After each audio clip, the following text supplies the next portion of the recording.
भारत छोड़िए, नेपाल में भी आसमान छूने लग गए हैं चीनी के दाम। खरीदारी करने के लिए लोग यूपी पहुंच रहे हैं। अब सरकार ने दनादन दो बड़े फैसले लिए हैं। चीनी के दामों में भारी गिरावट है, आपको इस वीडियो में बताएंगे।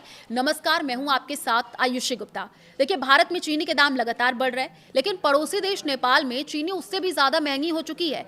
जहां भारत में चीनी करीब 65 से 70 रुपए किलो बिक रही है, तो नेपाल के कई बाजारों में इसका दाम 140 से 150 नेपाली रुपए प्रति किलो तक पहुंच चुका है। और यही वजह है कि अब नेपाल के लोग सीमा पार करके उत्तर प्रदेश की बाजारों से चीनी खरीदने के लिए पहुंच रहे हैं। यूपी के लखीमपुर खीरी और गौरीफंटा बॉर्डर से लगी बनगवा मंडी में जानकारी जब पड़ताल की गई, ग्राउंड रिपोर्ट जो आई है उसके हिसाब से आखिर नेपाल से लोग भारत में चीनी खरीदने के लिए क्यों आ रहे हैं, अब आप समझिए। एक दुकानदार ने बताया है कि नेपाल में चीनी का रेट काफी बढ़ गया है और यहाँ पर बनगवा बाजार में लोग खरीदने के लिए आ रहे हैं। अभी यहाँ करीब 100 से 105 नेपाली रुपए किलो के हिसाब से ये पड़ रही है, जबकि नेपाल में 140 से 150 रुपए तक ये बिक रही है। अब कीमतों की अंतर का सीधा फायदा नेपाल से आने वाले ग्राहकों को मिल रहा है।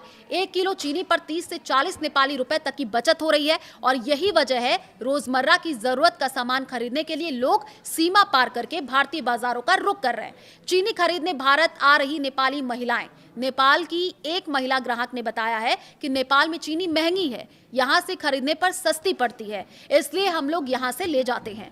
नेपाल के उपभोक्ताओं का कहना है कि बढ़ती महंगाई के बीच जहाँ कुछ रुपए की बचत भी मायने रखती है, वहीं चीनी जैसी रोजमर्रा की जरूरत की चीज में यह अंतर काफी बड़ा है। इसी तरह नेपाल की एक अन्य महिला ग्राहक का कहना है कि नेपाल में रेट ज्यादा है और यहाँ से लेने पर पैसा बच जाता है, इसलिए खरीदने के लिए आते हैं।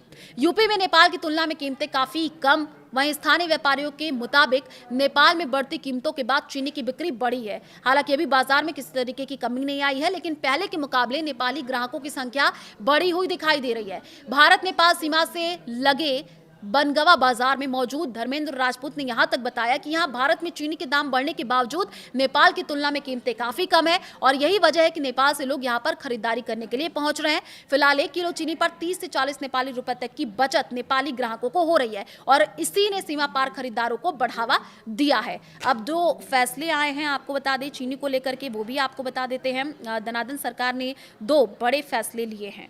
देखिए, देश में चीनी की कीमतों को लेकर के आम जनता के लिए बहुत बड़ी राहत की खबर आ चुकी है। पिछले कुछ दिनों से आसमान छू रहे चीनी के दामों पर अब ब्रेक लग चुका है। केंद्र सरकार द्वारा उठाए गए कदम और सख्त फैसलों के बाद चीनी की एक्स मिल कीमतों में 18% की गिरावट आ चुकी है और इसके साथ ही अब चीनी के दाम घट करके 55 रुपए प्रति किलोग्राम पर आ गए हैं। तो देखिए, चीनी के दाम अब कम हो रहे हैं। आप क्या सोचते हैं चीनी के दामों को लेकर के? कमेंट बॉक्स में जरूर बताएं।